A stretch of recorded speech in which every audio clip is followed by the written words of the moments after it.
Stuart, we've had the confirmation this morning that the club's appealing the red card given to Dan Casey. That pretty easy decision to try and appeal that one? Yeah, I take it with a smile on your face. Then you'll not have to work out too hard that was always going to be the scenario.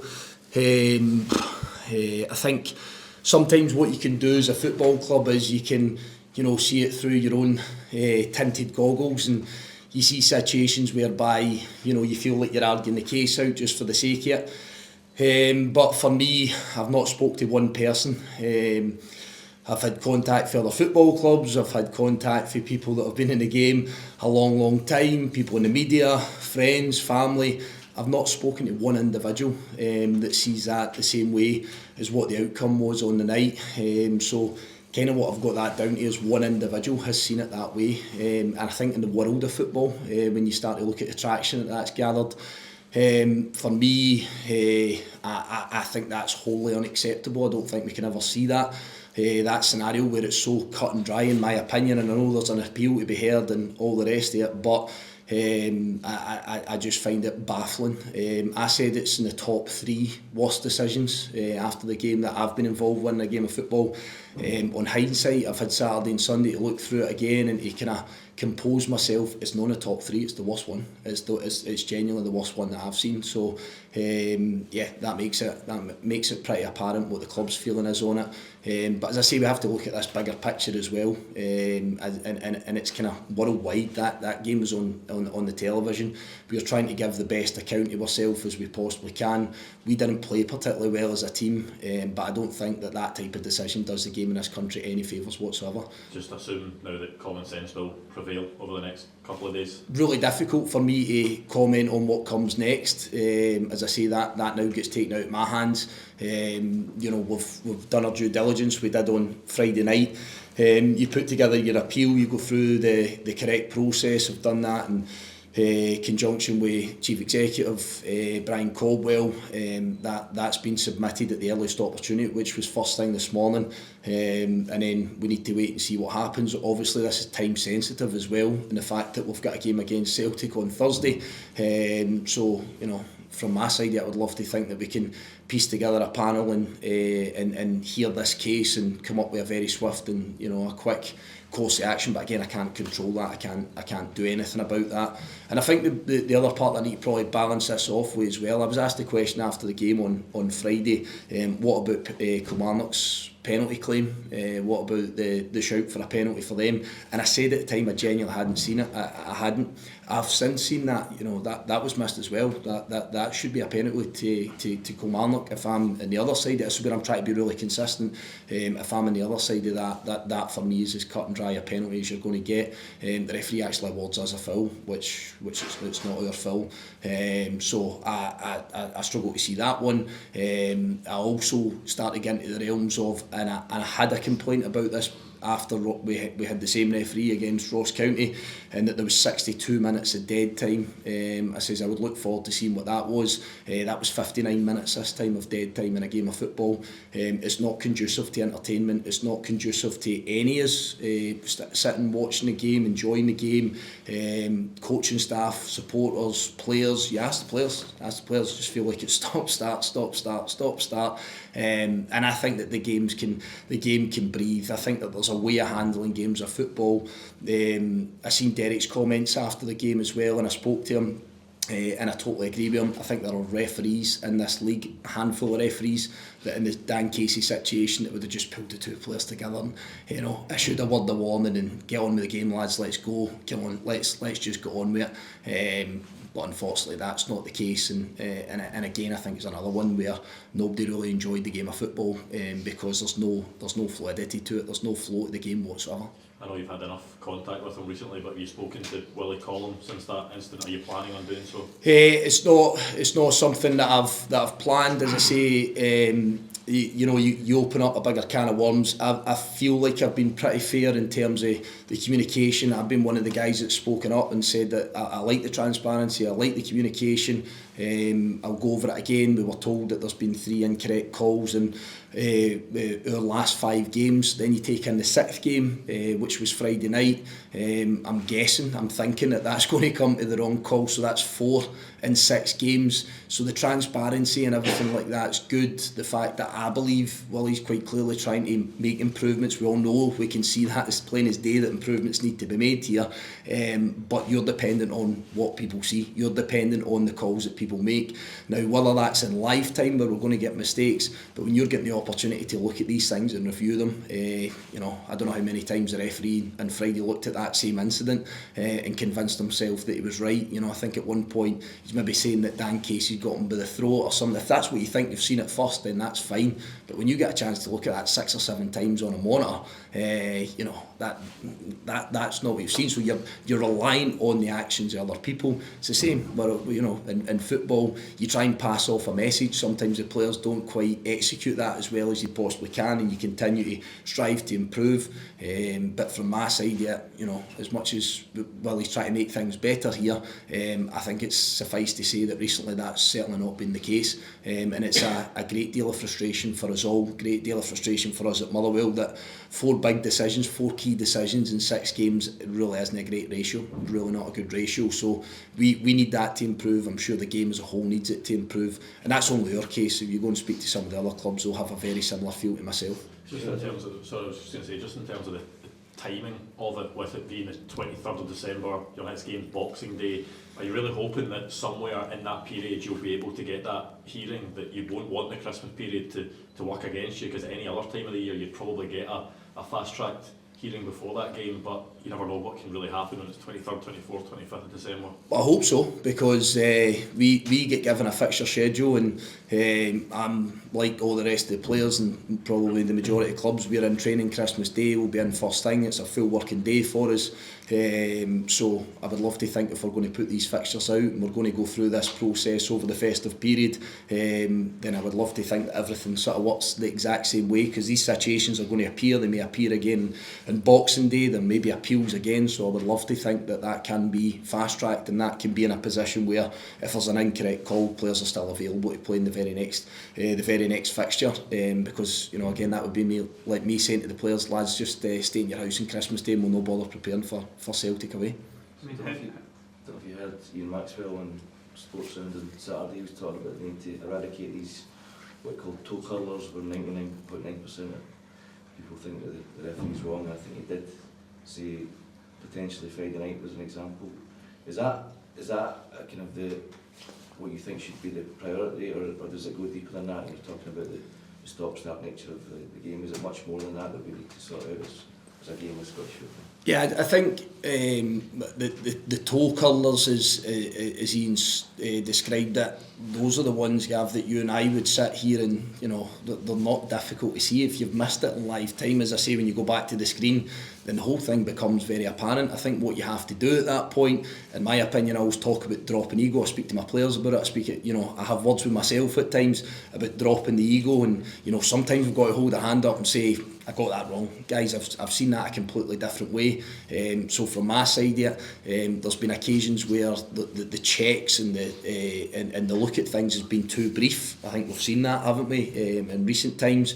I think last week against Dundee United, I would suggest that it's a really quick check and then we move on with the game and we've missed something.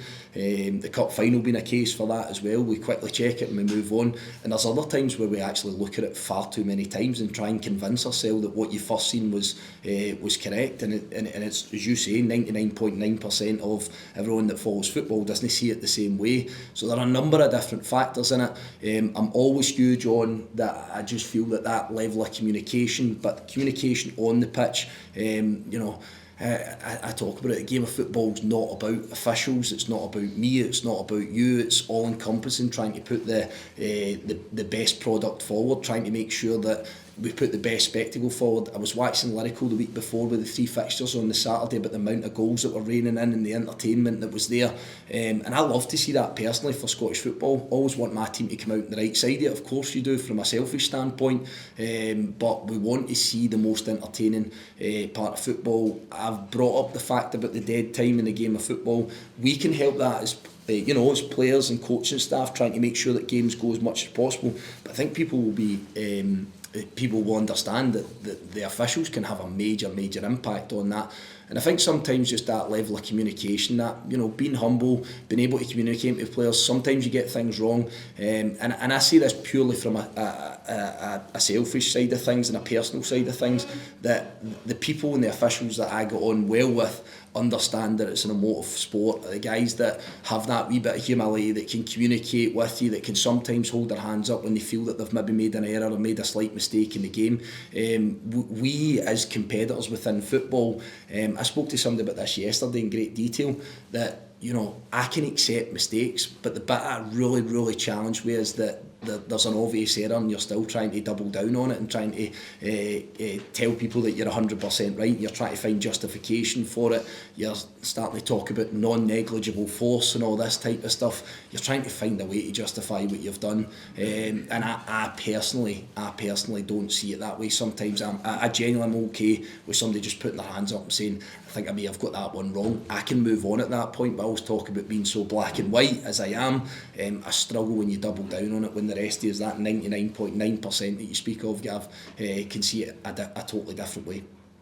I mean, just specifically on Dan, you're also waiting for this appeal to come.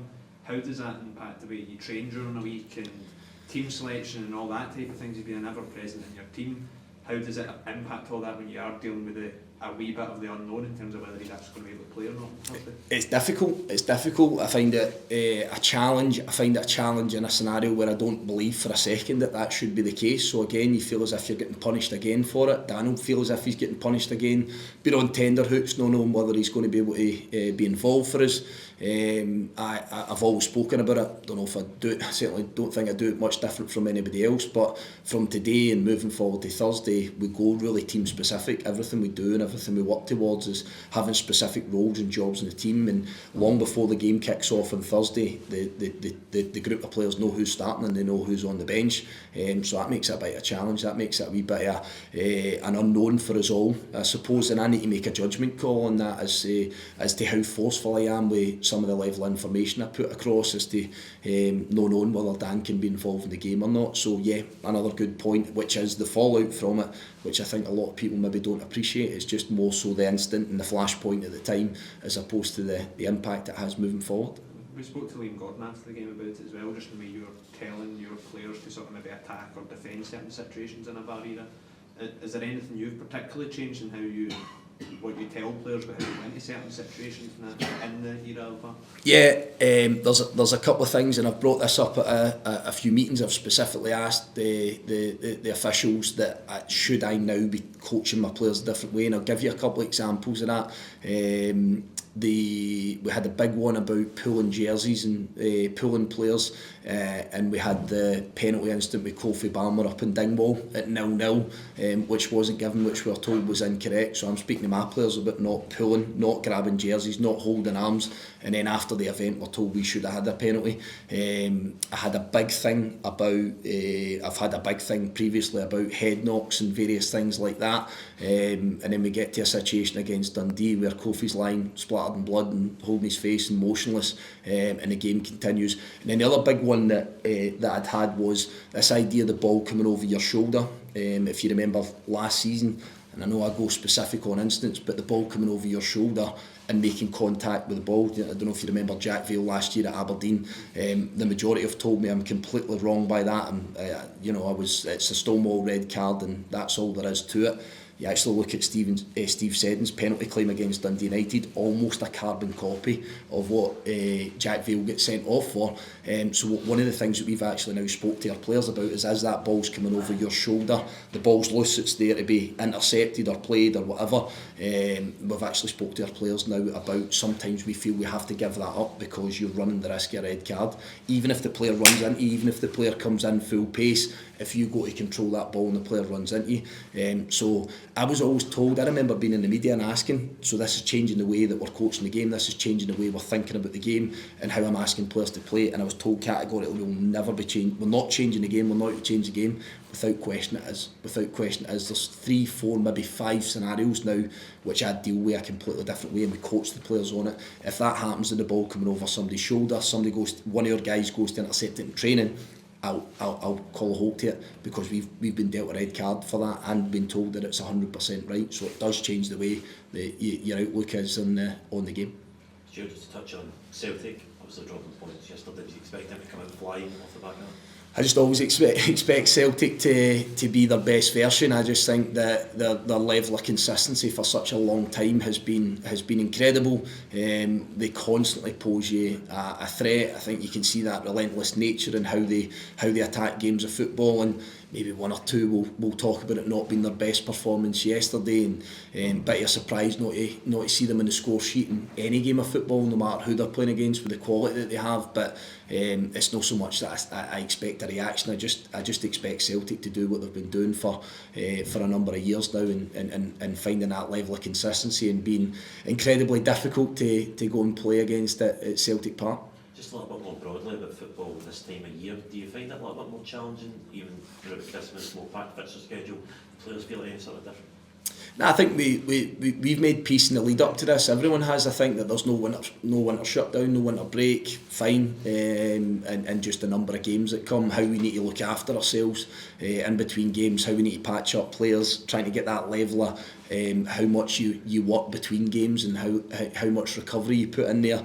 It's the job, I keep saying it, it's what you sign up for. I love football, I would expect every single player that plays. I think there should always be this burning desire to do it as much as you can.